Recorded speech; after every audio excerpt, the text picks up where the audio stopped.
కూటమి ప్రభుత్వం అధికారంలో ప్రజా నాయకులతో పాటు ప్రభుత్వ అధికారులను కూడా ప్రజలకు అందుబాటులో ఉంచే విధంగా పాలన చేస్తామని ఉత్తర నియోజకవర్గం ఎమ్మెల్యే విష్ణుకుమార్ రాజు అన్నారు.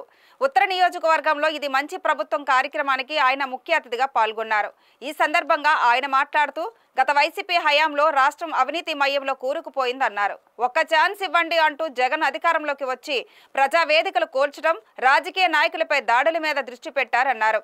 అర్హులైన వారికి ఇల్లు ఇచ్చే బాధ్యత మా కూటమి ప్రభుత్వం తీసుకుంటుందని ఈ సందర్భంగా తెలియజేశారు.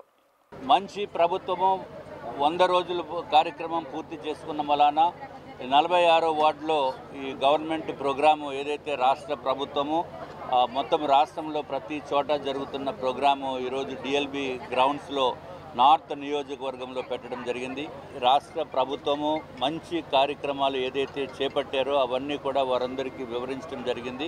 అట్లాగే ఇదివరకు జగన్మోహన్ రెడ్డి గారు ఈ రాష్ట్రాన్ని ఏ విధంగా సర్వనాశనం చేసేసారో ఆర్థికంగా కానీ, లేకపోతే ఆఖరికి దేన్ని కూడా వదలకుండా తిరుపతి తిరుమల దేవస్థానంలో సప్లై చేసిన నెయ్యి గురించి కూడా వీరందరికీ సవివరంగా చెప్పడం జరిగింది. అత్యంత దుర్మార్గపమైన పరిపాలన ఈ జగన్మోహన్ రెడ్డి గారు ఇదివరకు చేపట్టడం జరిగింది.